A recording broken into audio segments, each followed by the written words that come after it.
So guys, SSC stenographer exam 2020 से पहले आज कुछ डायरेक्ट इनडायरेक्ट यानी कि नरेशन यानी कि स्पीच ये कुछ हार्ड क्वेश्चन की प्रैक्टिस करते हैं।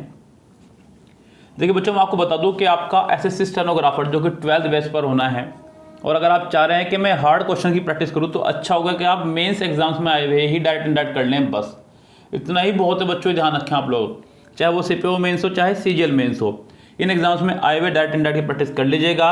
अपने आप आपकी हार्ड क्वेश्चंस की प्रैक्टिस हो जाएगी, कुछ एक्स्ट्रा या फिर कुछ नया करने की ज़रूरत नहीं है किसी भी चैनल से या फिर बच्चों किसी भी टीचर के द्वारा या किसी भी बुक से। मैं भी आपको आज उन्हीं एग्जाम्स में आए हुए कुछ क्वेश्चंस करा रहा हूँ, बहुत इंपॉर्टेंट हैं, बहुत शानदार। लग जाइए अपनी तैयारी में और कितने मार्क्स आपके आए हैं वो भी चेक कीजिएगा। आज मैं जितने क्वेश्चन आपको करवा रहा हूँ उसमें से आपके कितने मार्क्स बने वो ज़रूर कमेंट करेंगे आप लोग कि मुझे पता चल जाए कि आपके कितने नंबर बने हैं। बच्चों लगभग 25-26 क्वेश्चन आज मैं कराने वाला हूँ, आपके उसमें कितने नंबर आए ज़रूर बताएं। इसके लिए आपको वीडियो को पूरा देखना होगा और देखना ही होगा। कुल मिला के बात ये है, मैं ये भी नहीं कहूँगा कि मत देखना, क्योंकि एग्जाम्स आपके हैं तो तैयारी तो करनी पड़ेगी। बच्चों फटाफट से शुरू हो जाइए मेरे साथ में, मैं शुरू करता हूँ वीडियो को। अपने कॉपी पेन उठा लीजिए फटाफट से आप लोग, चलिए फटाफट से। एक भी मार्क्स कम हो तो संतुष्ट नहीं होना है, ध्यान रखें। सबसे पहले तो कुछ बच्चों को लगता है कि मेरे अगर 25 में से 20 आ रहे हैं, 22 आ रहे हैं तो बड़ा अच्छा स्कोर है, क्योंकि अगर वो 4 क्वेश्चन जो आपने छोड़े हैं वो एग्जाम में आ गए तो फिर क्या होगा। इसलिए उन 4 पर भी विचार विमर्श कीजिएगा, गलत क्यों गए आपके। तो शुरू करता हूँ अपनी कहानी को। आप फटाफट से वीडियो को लाइक कर दीजिए। सबसे पहले आपके लिए मैंने 1 सेकंड दिया, हो गया होगी लाइक। चलिए शुरू करते हैं हम लोग कहानी। कह रहे कि ही said that she was coming that year. ये डायरेक्ट से इनडायरेक्ट ऑलरेडी बना हुआ है, हमें इसको डायरेक्ट बनाना है। डायरेक्ट बनाने के बाद हमें देखना होगा कि वोज वर्क को तो इज एम आर करना है, दैट को दिस ईयर करना है, जो सबसे इंपॉर्टेंट चीज़ें हैं। इनको पकड़िए कितनों में किया गया है। तो अगर हम लोग गौर कर रहे हैं तो मुझे एक तो यहाँ पे विल वाला हटा दूँ पहले, तो मैं मुझे इज़ और दिस दिख रहा है, यहाँ पे रहने दूंगा। यहाँ से दोनों गायब हैं और यहाँ पे वॉज है, इसलिए तो यहाँ इसका आंसर आपका हो जाएगा बी करेक्ट। अब यही तरीका आपको एग्जाम में भी अपनाना है, यानी कि आपको डायरेक्ट से इनडायरेक्ट बनाना नहीं है, आपको सिर्फ उन्हें बाहर निकालना है जो रेस में शामिल आपके नहीं हैं। कायदे की बात। यस, शुरू करते हैं अगले क्वेश्चन की तरफ। My mother says I have often told you not to play with fire. Sentence में जब भी आपका सेज या विल से आ जाएगा तो इन्वर्टेड कोमा के अंदर वाले सेंटेंस का टेंस चेंज नहीं होगा। समझ रहे हो आप? समझ रहे हो? चलिए जी चलते हैं बच्चों। कह रहा है कि जब सेंटेंस में सेज आ जाएगा तो इन्वर्टेड कोमास के सेंटेंस का टेंस यानी कि उसके जो हैज़ है वो चेंज नहीं होगा, वो हैज़ ही रहेगा। तो देखते हैं यहाँ पे कहाँ पर है। तो पहले तो सेज रहेगा, सबसे बड़ी बात जो है वो सेज आपका 2 में है। यस, ये 2 बाहर करो रेस से। चलिए जी, अब दैट के बाद ही हैज़ आ गया है, यहाँ से हैज़ गायब कर दिया गया है, तो ये आपका रेस से बाहर हुआ। इसका आंसर आपको हो जाएगा C correct. The teacher said to the student why were you absent yesterday. सबसे पहले बच्चों यस्टरडे को प्रीवियस डे में, वाई से सेंटेंस जुड़ेगा और वोज वर्क को हैड बीन में, लेकिन वो भी सब्जेक्ट के बाद, यू के बाद आएगा आपका। वाई यू हैड, कुछ इस तरह सेंटेंस बनेगा। अब कितनों में जरा उसको पकड़ेंगे पहले हम लोग, ठीक है बच्चों। सबसे पहले तो ध्यान दीजिएगा, डब्ल्यू फैमिली के तुरंत बाद डायरेक्ट से इनडायरेक्ट बनाते वक्त हेल्पिंग वर्ब नहीं आएगी, इसलिए ये रेस से बाहर हुआ, ये रेस से बाहर हुआ। दूसरी इंपॉर्टेंट बात, जब सेंटेंस डब्ल्यू फैमिली से स्टार्ट होगा तो वो कनेक्ट भी डब्ल्यू फैमिली से ही होगा, दैट से कनेक्ट नहीं होगा, इसलिए आपका ये भी बाहर हुआ। आपका ऑप्शन बचता है सिर्फ और सिर्फ डी करेक्ट। सॉरी माफी चाहूंगा, सिर्फ डी आपका आंसर आएगा करेक्ट, इसका और कोई आंसर आपका नहीं होगा। चलिए बच्चों आगे बढ़ते हैं। My sister said they will contact you as soon as they finish the job. तो गाइस यहाँ पे फिर से सैड आ गया है, तो सैड को सैड रखेंगे सबसे पहली बात। अगले पोर्शन में जब हम लोग आगे बढ़ेंगे तो यहाँ पर हमें लगाना होगा विल को वुड में, दे आपका थर्ड पर्सन चेंज नहीं होगा, और फिनिश को फिनिश्ड में, फिनिश को फिनिश्ड में हमें करना होगा। अब देखते हैं ये काम कितनों में किया गया है, उसको पकड़ते हैं। तो यहाँ पहले में तो नहीं किया गया है, कम से कम पहला रेस से बाहर करता हूँ। आगे बढ़ता हूँ। विल को वुड किया गया है लेकिन फिनिश को फिनिश नहीं किया गया, फिर इससे बाहर।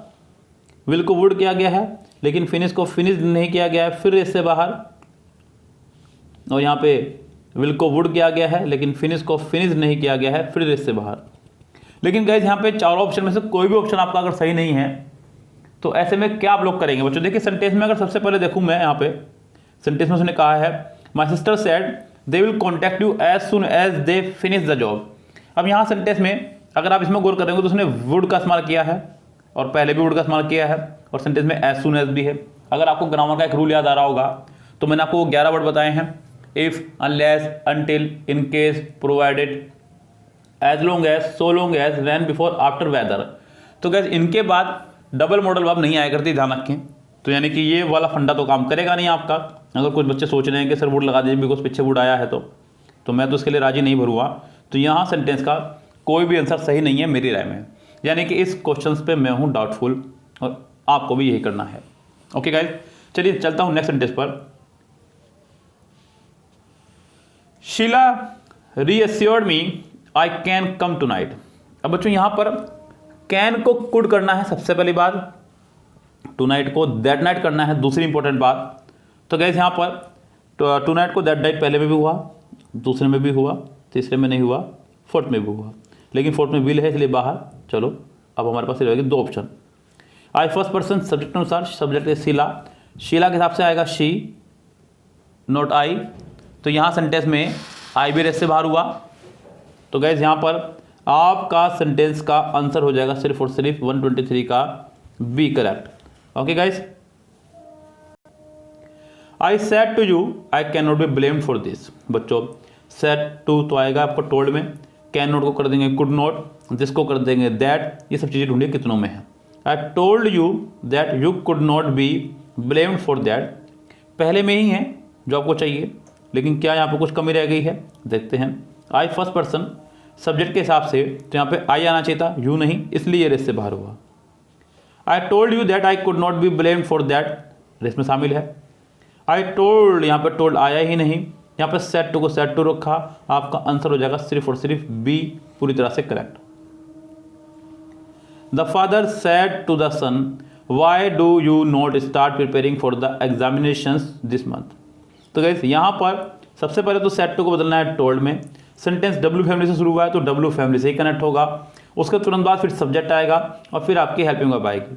तो यहाँ सेंटेंस में सेंटेंस को कनेक्ट करा गया पहले वाला दैट से, जो कि रेस से बाहर। दूसरे वाले में the father told the son why he did not, बच्चों यहाँ से स्टार्ट गायब कर दिया गया है, रेस से बाहर। The father inquired of the son, जी नहीं, इंक्वायर की कोई जरूरत नहीं है। The father ask the son why he did not start preparing for the examination, बिल्कुल करेक्ट है बच्चों। इसका आंसर आपका हो जाएगा डी पूरी तरह से correct. He said how can a zebra talk. Sentence में फिर से डब्ल्यू फैमिली का इस्तेमाल हुआ है, तो हम लोग यहाँ पर फिर से सेंटेंस में आस्क का इस्तेमाल करेंगे। तो गैस यहाँ पर आस्क आपका पहले में नहीं आया है, दूसरे में नहीं आया है, तीसरे में आया है 126 के। तो यहाँ पे he ask how a zebra could talk. दूसरी बात, कैन को कुड में बदलना था, जो कि फर्स्ट में नहीं है, सेकंड में नहीं है, फोर्थ में नहीं है। तो आपकी वैसी मजबूरी है कि आपको उसका आंसर सी लगाना होगा। What did you eat last night ask my mother. Last को प्रीवियस में, डिड को हैड में। ये दो काम सबसे पहले हमें ढूंढने होंगे कहाँ कहाँ हैं। तो गैस यहाँ पहले में नहीं है, डिड को डिड रखा, सी में लास्ट को लास्ट रखा, डी में लास्ट को लास्ट रखा। आपके पास मजबूरी के अलावा कुछ और नहीं है, आपका आंसर हो जाएगा B correct. He ask which chair he is to sit on. Sentence पूरा प्रेजेंट में है, यानी कि कहीं ना कहीं डायरेक्ट भी आपका प्रेजेंट में ही रहा होगा। तो जहां देखते हैं क्या होगा बच्चों सेंटेंस में, सेंटेंस का क्या आंसर आपकी तरफ से होना चाहिए correct. He said which chair am I to sit on.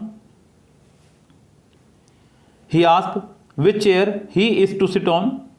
बच्चों आई फर्स्ट पर्सन सब्जेक्ट के अनुसार ही आपका आ सकता है। देखते हैं भी कौन सा चल रहा है question. Which chair am I to sit on, he ask. और he said which chair should I sit on. बच्चों यहाँ अगर मैं सेंटेंस के आंसर की बात करूँ तो मेरी राय में इसका जो करेक्ट आंसर होना चाहिए वो होना चाहिए सी करेक्ट। ही आस्क, क्योंकि आस्क को आस्क ही रखा जाएगा, आपसे आस्क्ड में नहीं बदल सकते क्योंकि आप इनडायरेक्ट से डायरेक्ट बना रहे हैं। विच चेयर एम आई टू, तो बच्चों आई फर्स्ट पर्सन, सब्जेक्ट के अनुसार ही, तो ही के हिसाब से ही रहा होगा। फिर इज टू सिट ऑन, बिल्कुल करेक्ट है बच्चों। तो मेरी राय में इसका आंसर आपका होगा सी करेक्ट। बाकी कोई क्या कह रहा है मैं इससे नहीं मानता।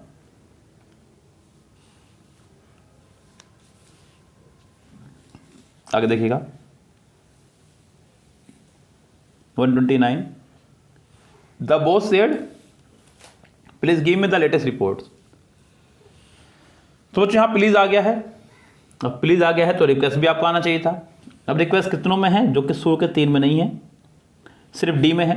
क्या डी प्रॉपर फॉलो कर रहा है? The boss requested for the latest reports, बिल्कुल इसका आंसर आपका हो जाएगा डी ही करेक्ट।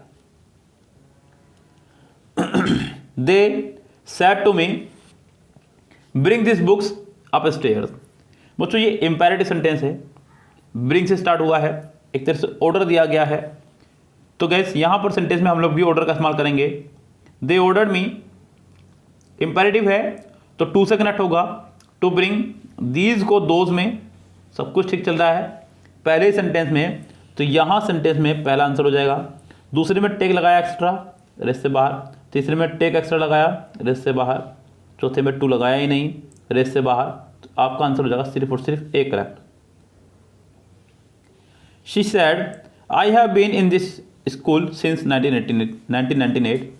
हैव बीन को हैड बीन में, दिस को दैट में, ये सब को चेंज करना होगा। She said that she had been in that school since 1998।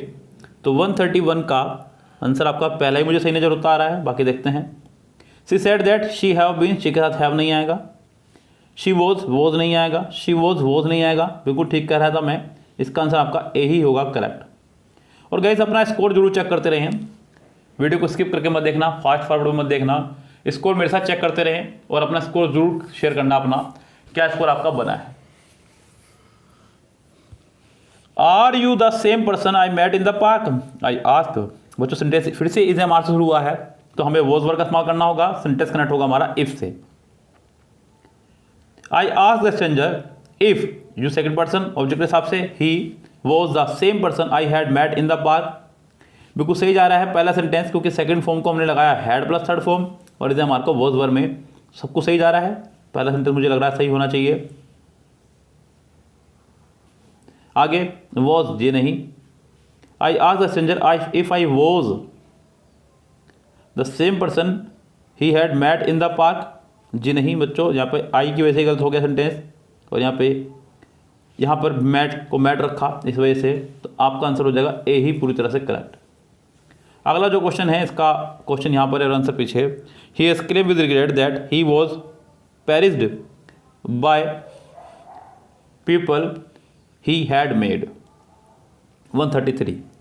तो यहाँ पर उसने आपको हैड दिया है प्लस थर्ड फॉर्म, तो यहाँ पर आप लोग हैज़ भी ढूंढ सकते हैं और सेकंड फॉर्म भी, लेकिन बाकी सब कुछ काम डिपेंड करता है आपका सेंटेंस में was verb plus third form पर भी। ये जो दिया उसने यहाँ पर आपको इज एम आर ढूंढना होगा इसके लिए आपको, जो कि गाइस यहाँ पर इज एम आर आपका पहले में नहीं है, दूसरे में भी नहीं है, तीसरे में है, फोर्थ में है, लेकिन यहाँ पर हैव नहीं है। तो यहाँ इसका आंसर आपको हो जाएगा सी करेक्ट। सेंटेंस का आंसर आपका सिंपली हो जाएगा सी पूरी तरह से करेक्ट। तो इसका आंसर मैं लगाने वाला हूँ सी 133 का। I always keep a tin of biscuit in my room girls 134। The matron said that she always keeps a tin of biscuit in her room. The matrons inform the girls that she always kept a tin of biscuit in her room. The matron told the girls. तो guys यहाँ पर sentence में एक information की ही बात हो रही है, अगर देखा जाए तो इन्फॉर्म ही किया जा रहा है। तो यहाँ सेंटेंस में आपका आंसर हो सकता है बी करेक्ट। बाकी उनको देख लें जो बाहर हो जाएंगे, जैसे कि यहाँ पे कीप्स की वजह से बाहर हो जाएगा, यहाँ वुड की वजह से बाहर हो जाएगा, और यहाँ हैड की वजह से बाहर हो जाएगा। अब तो आपकी मजबूरी का आपको इसका आंसर बी ही लगाना होगा। My mother said don't step out of the house in the summer season 135। Mother said, तो बच्चों यहाँ पर मना किया जा रहा है गर्मियों में बाहर जाने से। तो यहाँ पर एक तरह का ये माता जी की तरफ से एडवाइस ही है, तो रिक्वेस्ट नहीं करती मम्मी, वैसे तो ऑर्डर देना चाहिए था। थ्रेटन भी नहीं होगा, परसुएडेड मतलब राजी करना। इसका आंसर आपका होगा D correct. The teacher said that the burglar had broken into the office. तो ये यहाँ पर ये सेंटेंस आपका पहले से इनडायरेक्ट बना हुआ है, हमें बनाना होगा डायरेक्ट। तो गैस यहाँ पर the teacher said comma note comma the burglar had broken into the office 136 पहला option. The teacher said the burglar break into, बच्चों अगर आप हैड प्लस थर्ड फॉर्म आया है तो आप या तो सेंटेंस में सेकंड फॉर्म को ढूंढें, ज़्यादा अच्छा होगा, जो कि यहाँ इसमें नहीं है, सी में भी नहीं है। फोर्थ में सेंटेंस में वोज वर्ब को हम लोग हेड में तो बदलते हैं, लेकिन साथ में बीन भी आना चाहिए क्योंकि सेंटेंस पैसिव में जा रहा है, तो ये भी आपका रेस से बाहर हुआ। तो अब आपकी मजबूरी है कि आपको इसका आंसर ए ही लगाना होगा। नेक्स्ट सेंटेंस देखिएगा, Salim told Ajay that he would return the book to him the next day. ये सेंटेंस भी आपका डायरेक्ट से इनडायरेक्ट बना हुआ है। जैसे कि द नेक्स्ट डे आया तो आप इसको टुमारो बदल देंगे। टोल्ड दैट ही वुड को आप विल में बदल देंगे। तो जरा देखते हैं कहाँ कहाँ ये सब चीज़ आपको देखने को मिल रही हैं।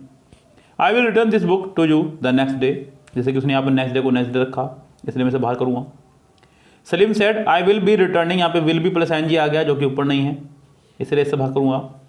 Ajay I will return the book to you tomorrow said Salim, यहाँ मैं इसको शामिल कर सकता हूँ इसमें। अब यहाँ पर सेंटेंस में अजय विल रिटर्न, जी नहीं, अजय रिटर्न नहीं करेगा, अजय को तो रिटर्न की जाएगी, तो ये रेस से बाहर हुआ। आपका आंसर हो जाएगा सी पूरी तरह से correct. I can't stand on my head because I am not so well, I am not well. So यहाँ सेंटेंस को बनाना है डायरेक्ट से इनडायरेक्ट। डायरेक्ट से इनडायरेक्ट बनाते समय हमें कांट को कुडंट करना होगा, इज एम आर को was verb. I first person है सब्जेक्ट के हिसाब से, हालांकि आप यहाँ पे ही शी कुछ भी लगा सकते हैं क्योंकि क्लियर नहीं किया गया है। ही said that he couldn't stand on his head because he was not well, सही चल रहा है। यहाँ पे कांट को कांट रखा, संतुष्टि नहीं हुई है। He told that he couldn't stand on his head because he was not well, यहाँ भी सेंटेंस सही जा रहा है, लेकिन यहाँ टोल्ड की वजह से सेंटेंस में सारी गड़बड़ी मची है। He told that he said that he couldn't stand on his head because he was not well, और यहाँ पर टोल्ड की वजह से। ही डिक्लेयर्ड, बच्चों डिक्लेयर्ड तो खैर नहीं आएगा, और टोल्ड भी बच्चों तब आया करते हैं सेंटेंस में सेड टू हो, जबकि सेंटेंस में सेड टू की भावना कहीं नज़र नहीं आ रही है। तो मैं सेंटेंस का आंसर लगाने वाला हूँ ए पूरी तरह से correct. He said that when he was a boy he could stay up as long as he liked. Sentence फिर से डायरेक्ट से इनडायरेक्ट ऑलरेडी बना हुआ है, तो यहाँ सेंटेंस को हमें ढूंढना होगा क्या इसका आंसर होगा। जैसे कि पहले मैं कह रहा है कि when I had been a boy, बच्चों यहाँ ये रॉन्ग हो जाएगा बिकॉज ये इनडायरेक्ट से आप डायरेक्ट बना रहे हैं, तो ये उल्टा नियम नहीं चलेगा, रेस से बाहर। He told when I was a boy I could stay up as long as I liked. He said when I was a boy I could stay up as long as I liked 139। He said when I am a boy, is am are को was कर दिया गया होगा। I can stay up, can को could कर दिया गया होगा। As long as I like, और लाइक को लाइक्ड कर दिया गया होगा। तो यहाँ सेंटेंस में अगर मैं चलूँ तो मुझे 139 का डी आंसर प्रॉपर नजर आ रहा है। अब जरा देखता हूँ कि अगर मुझे डी सेंटेंस दिया जाता तो मैं इसका डायरेक्ट से इनडायरेक्ट क्या बनाता। ही सेड दैट, बच्चों यहाँ सेंटेंस में he said that when he, I first person subject के हिसाब से, was a boy he could stay up as long as he liked. तो यहाँ सेंटेंस का फॉर्मेशन सही जा रहा है। और अगर मैं बी को देखूँ, ही said that when he was a boy, when I first person subject के हिसाब से, और यहाँ पे अगर मैं वॉज ऑलरेडी लगाऊं तो यहाँ पे हैड हो जाना चाहिए था। तो यहाँ बी में रेस से बाहर निकालता हूँ और मैं रेस में शामिल करता हूँ यहाँ पे डी करेक्ट।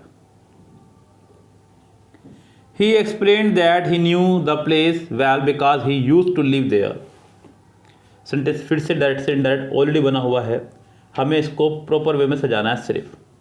तो जरा देखते हैं क्या इसका आंसर होना चाहिए आपकी राय में correct. 140 I know the place well because I use to live here. तो यहाँ पे एक्सप्लेन है, मैंने एक्सक्लेम्ड पढ़ लिया मुझे लग रहा है। आई फर्स्ट पर्सन सब्जेक्ट के हिसाब से और नो को न्यू किया गया है। The place well because he I use to live, तो I he use to live, जी नहीं, ये रेस से बाहर हुआ।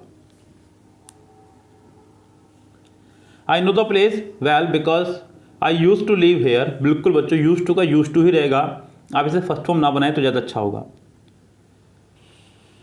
तो सेंटेंस का बी आंसर हो सकता है करेक्ट, क्योंकि यहाँ पर न्यू आ गया है, तो न्यू सेकंड फॉर्म में तो हेड प्लस थर्ड फॉर्म में चाहिए थे, और हैव प्लस यहाँ पे नहीं आएगा। सेंटेंस का आंसर आपका हो जाएगा बी ही correct. She said we were thinking of selling the house but we had decided not to. Was were plus ING, तो आपको हैड बीन प्लस आईएनजी ढूंढनी है। कितनों में है? फर्स्ट में नहीं है, सेकंड में नहीं है, थर्ड में नहीं है, फोर्थ में है। सिंपल। तो 141 का आंसर आपका हो जाएगा D correct.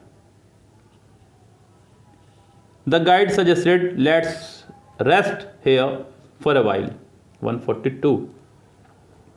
The guide suggested, बच्चों let's वाले सेंटेंस को हम लोग that और प्लस सब्जेक्ट और शुड से बनाया करते हैं, जो कि सिर्फ पहले में ही है और कहीं है ही नहीं। तो इसका आंसर आपका हो जाएगा ए ही करेक्ट, और किसी ऑप्शन में उन्होंने ये सब चीज़ें दी ही नहीं है आपको। Goodbye dear friend said the patriot we will meet again. 143। तो विल को वुड ढूंढना है। The patriot said goodbye to his dear friend and said that they will meet, will की वजह से बाहर। The patriot bade his friend goodbye and said that they must की वजह से बाहर। Bidding his dear friend goodbye the patriot said they would meet again, would की वजह से इसमें शामिल, और ये भी बाहर। आपका आंसर हो जाएगा सी पूरी तरह से correct. He told his mother that he was starting in 2 days time. Was were plus ING, तो आपको हैड बीन प्लस आईएनजी करना होगा। कितनों में है जरा उसको पकड़ते हैं, लेकिन ये इनडायरेक्ट से डायरेक्ट बना रहा हूँ तो नहीं करूँगा, माफ़ी चाहूँगा। हमें is am are plus ING ढूंढना होगा, जो कि सिर्फ पहले में नज़र आ रहा है और कहीं मुझे नज़र नहीं आ रहा है, सब में मॉडल वर्ब है। तो इसका आंसर आपका हो जाएगा A correct. He told me your train will leave if you do not go at once. तो will को would में और do not को did not में बदलना होगा। 145। will को would नहीं करा, will को would नहीं करा, will को would 2 में किया गया है। अब आगे देखते हैं इसमें क्या किया गया है। आई फर्स्ट पर्सन सब्जेक्ट के हिसाब से, और यहाँ पर सब्जेक्ट के हिसाब से आपका यू सेकंड पर्सन ऑब्जेक्ट के हिसाब से, मी का आई होना चाहिए था, तो यहाँ आपका आंसर डी होगा करेक्ट, सी रेस में शामिल नहीं होगा। तो ये थे आपके आज के कुछ सेंटेंसेस, लगभग 26 सेंटेंसेस, और आपका स्कोर क्या रहा इसमें हमें ज़रूर बताएं कमेंट बॉक्स के माध्यम से ही, और अपनी संतुष्टि चेक करें। अगर आपके पूरे मार्क्स हैं तो पार्टी कीजिएगा आज, और बल्ले बल्ले अगर एक नंबर भी कम है तो भी चलो पार्टी कर सकते हैं आप लोग, लेकिन अगर थोड़े से भी नंबर इससे कम है तो यहाँ संतुष्टि का विषय नहीं है। मैं तो यही कहूँगा 100% लेना ही है हमें वापस, जब हमने 100% दिया है अपना। तो उन क्वेश्चंस को देखिएगा, और अगर आपको किसी क्वेश्चन पे डाउट है तो आप लोग उसको भी पूछ सकते हैं कि सर इसमें ये क्यों नहीं हुआ है। ओके, फिलहाल तो मैं चलता हूँ, लेता हूँ आपसे विदा। जिन्होंने चैनल को सब्सक्राइब नहीं किया अभी तक भी, इतनी मेहनत को देखते हैं हमारी, तो मैं उनसे हाथ जोड़ के कहूँगा कि चैनल को सब्सक्राइब कर लीजिएगा, क्योंकि शायद ही कोई इतनी मेहनत आप लोगों के लिए कर रहा है यूट्यूब पर स्टेनोग्राफर के लिए, क्योंकि स्टेनोग्राफर के एग्ज़ाम्स को बच्चे टीचर्स बहुत हल्के में लेते हैं, लेकिन मैं नहीं ले रहा हूँ, मैं बहुत अच्छे से मेहनत कर रहा हूँ आपके लिए। तो लग जाइए मेहनत में आप भी, और शुरू हो जाइए सब्सक्राइब करना। Goodbye, have nice day.